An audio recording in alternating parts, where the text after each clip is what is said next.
Bismillahirrahmanirrahim. Alhamdulillahirabbil alamin wassalatu wassalamu alal mab'uutsi rahmatan lil alamin wa ala alihi washabbihi ajma'in wa sallama tasliman katsira ila yaumil wa ba'd. Kita lanjutkan lagi. Sekarang pembahasan isim ya. Betul enggak? An-naw'ul kalimah kemarin kita telah bahas pembagian kalimah itu ada 3, isim, fi'il dan huruf. Dan kalimah ini yang 3 ini dialah perkara yang menyusun kalam. Yang mana kalam ini adalah inti daripada pembahasan kita nanti ketika belajar ilmu nahwu. Kita akan mengacak-ngacak kalam ya. Kita akan betul-betul fokus daripada ya mengacak-acak daripada kalam Arab ini. Insyaallah kita akan teliti nanti kalam Arab. Kemudian sebelum kita lanjut, kita harus memahami dulu apa itu isim. Supaya kita paham ketika nanti kita bertemu dengan kalamun Arab, kita tahu oh ini adalah isim. Nah, lihat bukunya. Al-awwal yang pertama al-ismu. Catat ya. Jangan sampai enggak nyatat. Apa al-ismu? Wa kalimatun dallat ala ma'nan. Dia adalah kata yang menunjukkan atas makna. Walam tuqtaran bizaman. Dan maknanya tidak diikat dengan waktu. Maknanya tidak ada terikat dengan apa? Tidak terikat dengan waktu sedikit. Contohnya Muhammadun, Ustadz, sampai Asjar. Semua ini kata yang memiliki makna dan tidak terikat dengan apa? Waktu. Tidak ada istilahnya kalbun sekarang, kalbun dulu gitu kan. Tidak ada. Asjar, pohon zaman sekarang, pohon zaman enggak ada. Pohon ya pohon. Nah. Kemudian berikutnya alamatul ismi. Sekarang tanda-tanda isim. Wahia al-khafdu kasroh atau jer. Al-khafd atau nama istilah lainnya adalah al-jarru. Jar ini apa? Gampangnya sekarang jar itu adalah kasroh. Jar adalah apa? Kasroh itu gampangnya. Contohnya apa? Mislu bismillahirrahmanirrahim. Antum lihat ada kasroh enggak? Ada. Dan anda lupa berkata antum inti daripada pelajaran nahwu ini akhir katanya ya. Kita perhatikan fokus akhir kata setiap kalimat ya. Akhir dari setiap kalimat harus kita fokuskan. Nah, nanti tanda-tanda isim ini terbagi 2 ikhwan ya, terbagi 2. Ada yang tandanya di awal, ada yang tandanya di akhir. Yang tandanya di akhir seperti apa? Ini yang tandanya di akhir seperti al-khafdu atau al-jarru.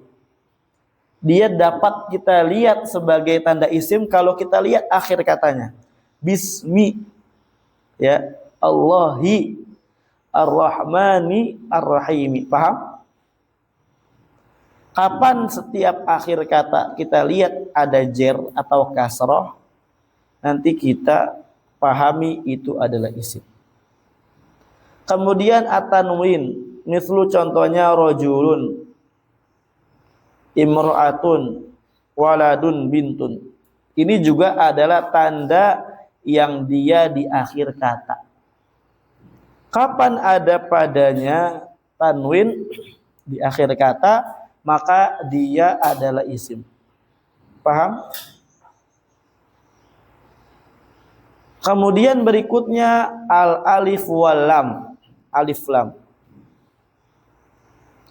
Mislu contohnya al-ustadzu, al-ustadzatu, at-thalibu. Ini tanda yang ada di awal kata. Tanda yang ada di mana? Awal. Antum ditulis ya kalau supaya nanti enggak lupa. Ya sia-sia antum kalau ngaji enggak nulis cuma bengong. Baik. Al-ustadzu wal ustadzatu wat thalibu. Lihat di situ di awal katanya ada apa? Alif lam. Naam. Maka kapan ada kata yang awalnya ada alif lam, kita tahu dia adalah apa? Adalah isim. Naam.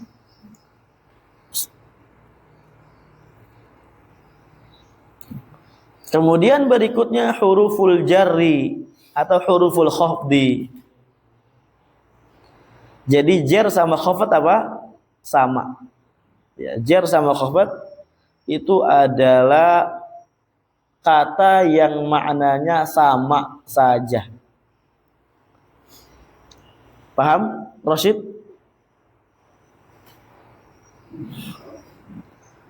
Jar ini adalah huruf jar ini adalah tanda yang di awal kata, bahkan sebelum katanya. Kapan ada huruf jar, kita pastikan setelahnya pasti isim. Paham sampai sini? Ya. Kapan ketemu huruf jar, makanya kita penting nanti hafalkan huruf jar. Kapan ada huruf jar, pasti setelahnya adalah isim. Paham? Dan isimnya pasti majrur atau kasroh. Karena dikatakan dinamai dengan huruf jar karena dia membuat isim yang setelahnya menjadi majrur, dimajrurkan atau dikasrohkan. Untuk melihat minallahi ilal masjidi fil baiti alal kursi. Nanti kita akan tahu lebih lanjut apa itu jar, apa itu rafa, apa itu nasab, dan kita akan bahas. Itu istilah daripada ilmu nahwu yang harus kita familiar dengannya. Paham? Sekarang pertanyaannya, apakah cukup dengan satu tanda dia berada di suatu kata, kita hukumi dia sebagai isim, atau harus seluruh tanda, atau dua, atau lebih daripada itu baru kita hukumi dia adalah isim? Apa jawabannya? Cukup satu kata yang kita, atau cukup satu tanda yang kita temui pada suatu kata ada tanda isim padanya. Satu doang nih. Cukup untuk kita hukumi dia sebagai isim. Contohnya cuma tanwin doang misalkan, ya, hadza rajulun, maka dia isim. Contohnya cuma jar doang misalkan, baitullah, baitu rajulin, ya udah bisa juga sih, ya bisa, ya susah sih ya kalau jar doang. Nah, intinya kata itu kita hukumi dia sebagai isim cukup dengan adanya pada kata tersebut satu tanda. Kalau dua tanda gimana? Kalau tiga tanda gimana? Ya semakin tambah suatu tanda pada satu kata, semakin kuat kita hukumi dia adalah isim. Paham ya? Naam. Kemudian di sana ana tanbih juga, kemarin udah kita tanbih sebenarnya tapi kita ulang lagi. Ada tanda isim yang dia tidak akan bisa bersatu selama-lamanya. Apa, Rashid? Ya. Tanda isim yang dia tidak bisa bersatu dalam suatu kata selama-lamanya. Lupa. Apa? Jabon? Masya Allah. Alif dan? Iya, alif lam dan tanwin. Alif lam sama tanwin ini adalah dua tanda isim yang la yajtami'ani abadan, tidak akan berkumpul selama-lamanya. Artinya kalau ada alif lam, ya tidak ada tanwin. Kalau ada tanwin yang enggak ada apa? Alif lam. Paham, Rashid? Nah, sekarang kita lanjut. Tadi kita bahas di antara tanda isim, ya tanda yang berada di awal kata, yaitu adalah huruf jar. Sekarang kita harus tahu apa aja itu huruf jar. Supaya apa? Supaya ketika kita ketemu huruf ini, kita pahami setelahnya itu adalah apa? Isim. Wa huruful jar hiya, huruf jar itu adalah min, ila, an, ala, fi, rubba, alba, al-kaf, al-lam. Ini semuanya adalah huruf jar. Apa maknanya? Maknanya nanti kita akan bahasnya nanti. Ya perlahan kita akan bahas insyaallah tentang makna-makna daripada huruf jar. Tapi kapan kita temu salah satu dari huruf jar ini di sebuah kalam Arab, ya, di hadis atau di Quran atau di kitab para ulama, maka berarti setelahnya apa? Isim. Itu dulu. Ya, setelahnya pasti isim, dan isimnya pasti majrur atau kasroh. Nah, berarti telah selesai kita sedikit membahas tentang maklumat yang berkaitan dengan isim. Paham? Kita cukupkan dulu tentang isim sampai sini. Sekarang definisi fi'il dulu dibawakan, nanti definisi huruf, baru setelah itu kita akan mempelajari lagi tentang fi'il yang tentang isim yang telah dibahas, ya. Sekarang kita beranjak kepada jenis kalimah yang kedua, yaitu adalah fi'il. Apa sih fi'il? Supaya kita tahu nanti ketika kita nyusun kalimat, kita nggak bingung, ketika kita baca kitab kita nggak bingung.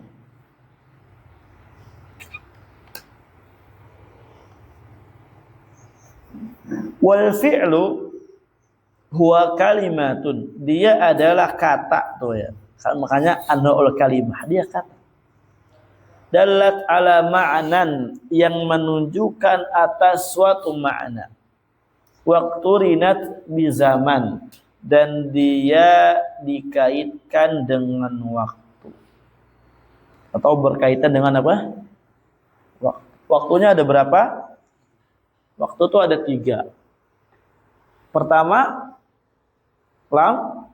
lampau. Kedua, sekarang. Ketiga, masa depan, akan datang. Nanti kita akan bahas lagi lebih detail lagi tentang fi'il ini. Jadi kita sekarang di sini masih fokus pengenalan secara singkat dari jenis kata yang kedua. Pertama definisi fi'il, kemudian tanda supaya kita tahu bahwasanya ini adalah fi'il. Misalnya contohnya kata ba. Dia, satu orang laki-laki, telah menulis. Udah belajar ya Rizky ya? Damir kataba ada huanya ya? Ada kan? Udah belajar ya? Kataba huwa, kataba huma, katabuh, mulai ya? Nah. Qara'a, ini enaknya gitu kalau dibarengin. Nikmat sekali. Qara'a itu apa? Dia seorang laki-laki telah membaca. Yaktubu, dia seorang laki-laki sedang atau akan menulis.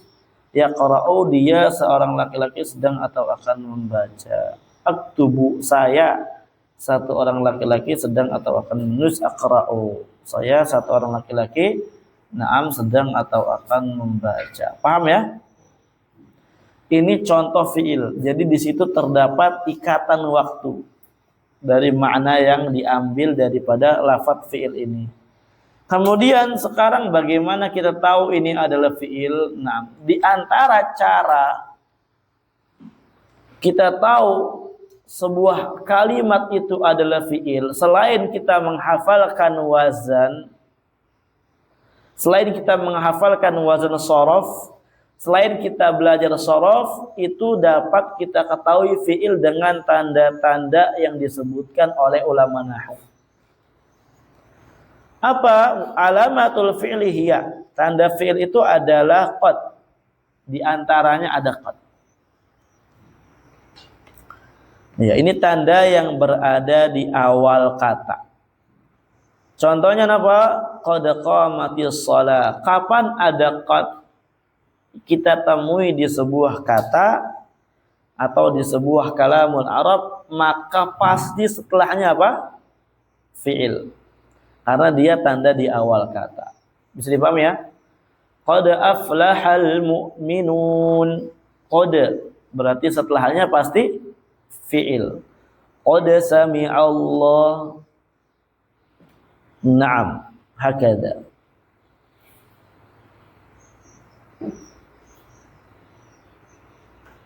Kemudian yang kedua artinya tanda yang kedua adalah sin. Makna sin, enggak usah pakai makna dulu ya. Kalau mau tahu maknanya nanti di pertemuan yang akan datang. Apa arti sin? Sin itu ya sin sa. Kata itu kalau dia satu maka dia diejaknya dengan demikian. As-sin. Kalau katanya satu. Kemudian fa, alfa, lam, li, al-lam, ba, bi, al-ba. Jadi kata yang dia memiliki makna atau yang dia berada di dalam kalamun Arab, kalau cuma satu kata maka cara mengucapannya kita ejak. Asin maksudnya sa. Mislu, contohnya saya dhahabu, saya rji'u. Ini adalah di antara tanda fiil yang berada di awal juga. Kapan kita ketemu di awal kata ada sa, maka pasti setelahnya apa? Fiil. Tapi harus dilihat wazannya. Inilah pentingnya belajar shorof. Karena tanda yang disebutkan di sini itu ya sebenarnya masih kurang cukup dengan cuma mengandalkan tanda ini. Tapi kita harus ngafal wazan tasrif. Karena fiil punya wazan tersendiri yang baku, yang sedikit. Kemudian berikutnya saya dhahabu, saya rji'u. Tanda yang ketiga saufa. Saufa apa ya saufa? Kata saufa, kapan ada saufa? Maka setelahnya ada fi'il. Berarti dia adalah tanda di awal juga. Yang merupakan tanda yang di awal. Saufa ta'lamun. Saufa ta'lamun. Hakadha ikhwan. Kemudian yang keempat, ta'u ta'nitsi sakinah. Adanya ta ta'nis sakinah. Mislu contohnya qalat, zahabat, dan ini tanda khusus yang ada di akhir kalimat ya. Ini adalah tanda yang berada di akhir kata isim. Kapan kita lihat kata isim fiil ya? Kapan kita lihat di fiil belakangnya ada ta'nis sakinah, dikatakan ta'nis karena maknanya muannas perempuan. Naam, dikatakan sakinah karena dia sukun. Kita lihat qalat, dia perempuan telah berkata, taknya sukun. Naam. Hakadha ikhwan, ini sedikit daripada maklumat yang ada tentang fiil.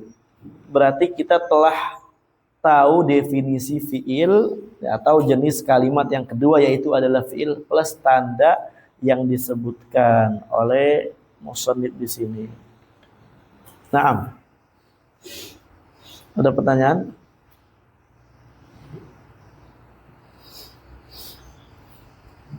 Yang ketiga, tanda ketiga adalah al-harfu. Bukan tanda yang ketiga, afwan ya. Kata jenis yang ketiga yang kemarin kita sebutkan, yang dengannya bisa menyusun kalam. Karena kalam cuma disusun dengan 3 kata, yaitu adalah al-harfu. Apa sih al-harfu? Al-harfu itu adalah huwa kalimatun, dia adalah kata. Tuh, perhatikan. La yufhamu ma'naha, yang maknanya tidak dapat kita pahami. Berbeda dengan isim dan fiil. Kalau isim sama fiil maknanya dapat kita pahami. Tapi kalau huruf enggak bisa kita pahami illa kecuali ma'a ghairiha, ketika bersambung dengan kata yang lainnya. Jadi huruf baru dipahami maknanya pertama ketika bersambung dengan isim.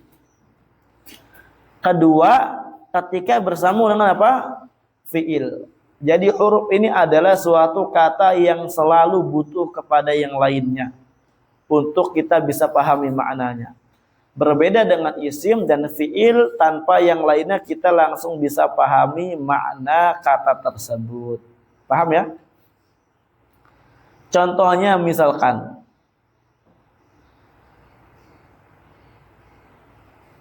sebelum kita masuk di sini, contoh misalkan contoh. Lamma ini adalah huruf. Tapi maknanya enggak kita bisa pahami dia itu adalah A, dia adalah B, kecuali dia ketika bersambung dengan yang lainnya. Karena lamma ini kalau bersambung dengan fiil madhi maknanya apa? Ntar bersambung mudhari maknanya apa? Bersambung dengan isim maknanya apa? Kalau bersambung dengan fiil madhi, ya, maknanya dia apa? Syartiyah ghairu jazimah, ya, atau dzarfun bi manahin kata para ulama. Lamma qama zaidun qama amrun, lamma ketika maknanya. Kalau bersambung dengan fi'il mudhari maknanya nafi, lamma yaqum, dia belum berdiri. Kalau bersambung sama mudhari maknanya nafi, lamma ketika tidak, bukan ketika lagi. Kalau bersambung dengan isim maknanya kecuali. In kullu nafsin lamma 'alaiha hafid. Tidaklah setiap jiwa melainkan adanya atasnya ada penjaga. Berarti kita simpulkan dari contoh ini, huruf itu belum bisa kita pahami dengan baik maknanya kecuali dia bersambung dengan isim atau bersambung dengan fiil. Kenapa? Karena huruf itu maknanya banyak. Huruf maknanya apa? Banyak. Dia maknanya ihtimalat, ada kemungkinan-kemungkinan yang seperti min, contohnya di situ dicontohkan mislu min. Min ini maknanya banyak. Ya. Seperti ba maknanya ada 13. Gimana kita bisa memahami maknanya? Tidak bisa kecuali bersambung dengan yang lainnya. Fi maknanya juga banyak. Summa maknanya banyak. Fa, idza, au hatta. Nah, dikarenakan dia ta'addudul ma'ani, berbilangnya makna-makna yang ada pada huruf, walaupun cuma satu tapi maknanya berbilang. Nah, oleh karena itulah para ulama mengatakan dia huruf itu maknanya nggak bisa dipahami kecuali bersambung dengan yang lainnya. Artinya makna yang jelasnya. Adapun makna yang secara umum ya dapat kita jelaskan. Min itu maknanya ada yang berkata dari, ada min yang maknanya menjelaskan, ada min yang maknanya taksim, membagi. Cuma kapan makna itu ada, belum jelas makna itu kecuali bersambung dengan yang lainnya. Bisa dipahami? Paham enggak? Walaysa lil harfi alamatun khassah, dan huruf tidak memiliki tanda-tanda yang khusus. Berbeda dengan isim dan fiil. Gampangnya ya kalau kita tahu ingin tahu huruf jim ya dengan ada tanda titik di bawah gitu kan. Ingin tahu huruf kha kalau ada titik di atas. Kalau ingin tahu huruf ha ya kalau nggak ada titik di bawah, nggak ada titik di atas. Itu tanda huruf ha. Namanya alamat adamiyah. Tandanya adamiyah, tandanya tidak ada. Paham ya? Terus bagaimana saat kita itu tahu bahwasanya ini adalah huruf? Gampang, hafalkan. Paham? Kita hafalkan karena huruf itu adalah jenis kalimat yang terbatas, tidak seperti fiil dan tidak seperti isim. Oleh karenanya mudah saja. Yang sulit itu maknanya yang banyak. Paham ya? Naam. Wallahu a'lam bishawab. Adapun jenis-jenis pembagian jumlah, insyaallah besok kita akan lanjutkan lagi pada pertemuan yang akan datang. Jazakumullahu khairan katsira. Wallahu ta'ala bishawab. Waffaqallahu al-jami' lima yuhibbu wa yarda. Walhamdulillahi rabbil alamin.